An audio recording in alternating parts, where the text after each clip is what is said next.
Orang pintar kebanyakan ide dan akhirnya tidak satupun yang jadi kenyataan. Orang goblok cuma punya satu ide dan itu jadi kenyataan. Orang goblok sulit dapat pekerjaan, akhirnya buka usaha sendiri. Saat bisnisnya berkembang, orang goblok memperkerjakan orang pintar. Orang pintar maunya cepat berhasil, padahal semua orang tahu itu impossible.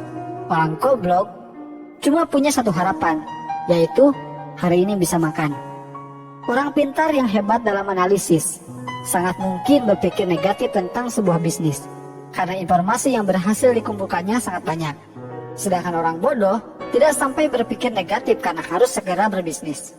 Orang pintar berpikir aku pasti bisa mengerjakan semuanya. Sedangkan orang bodoh menganggap dirinya punya banyak keterbatasan sehingga harus dibantu orang lain. Orang pintar menganggap sudah mengetahui banyak hal, tetapi seringkali melupakan penjualan. Orang bodoh berpikir simpel, yang penting produknya terjual.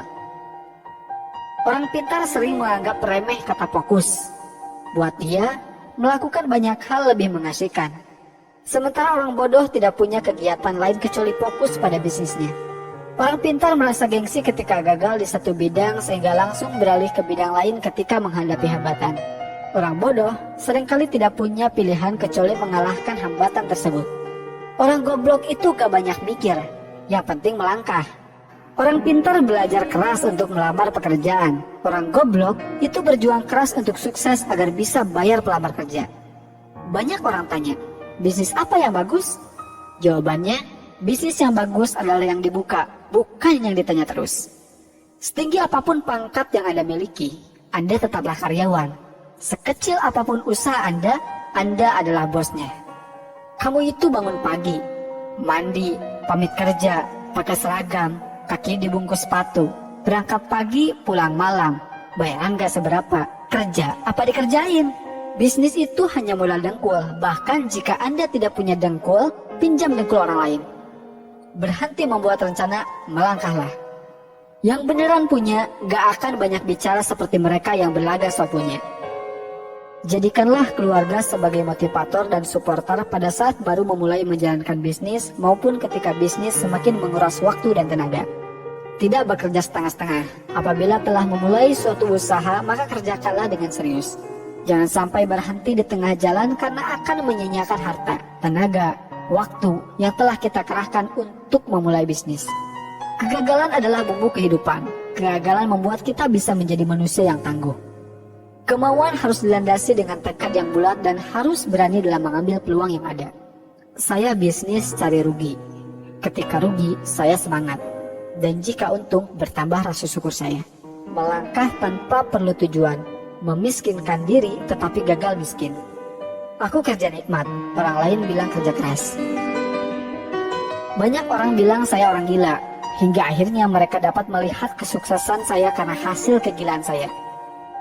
Sekolah terbaik adalah sekolah jalanan, yaitu sekolah yang memberikan kebebasan kepada muridnya supaya kreatif. Seorang pintar sekalipun tetap berperilaku bodoh dengan mencampur adukan keuangan pribadi dan perusahaan. Urutan kerja diurut berdasarkan prioritas, sehingga tidak ada pekerjaan menumpuk di akhir-akhir. Dengan mengingat Allah, hati menjadi tenang. Dalam segala aktivitas kita, maka akan bernilai ibadah. Banyak orang bodoh yang banyak mengandalkan semangat dan kerja keras plus sedikit kerja cerdas, menjadikannya sukses dalam berbisnis. Di lain sisi, kebanyakan orang pintar malas untuk bekerja keras dan sok cerdas. Orang pintar belajar keras untuk mendapatkan ijazah dan secepat mungkin melamar pekerjaan. Orang bodoh berjuang keras secepatnya mendapatkan uang agar bisa membayar pelamar kerja. Orang pintar mikir ribuan mil, jadi terasa berat. Saya enggak, cuma melangkah saja. Ngapain mikir, kan cuma selangkah. Orang pintar beranggapan untuk berbisnis perlu tingkat pendidikan tertentu. Orang bodoh berpikir, dia pun bisa berbisnis. Orang pintar berlogika sehingga bermimpi sesuatu yang secara logika bisa dicapai.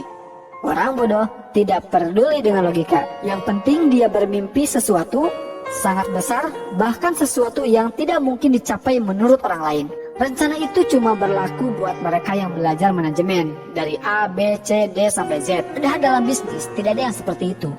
Bisnis tidak mungkin lurus dan runtut saja. Tapi sayangnya, di sekolah kita sudah terlalu sering diajarkan bikin rencana. Padahal rencana itu racun, bencana. Kemauan harus dilandasi dengan tekad yang kuat dan harus berani dalam mengambil peluang yang ada. Ilmu memang berserakan di mana-mana di seluruh muka bumi ini. Jauh lebih banyak dibanding yang ada di dalam gedung sekolah atau kampus. Bahkan seekor ayam pun bisa memberikan ilmu dan inspirasi yang sangat berharga.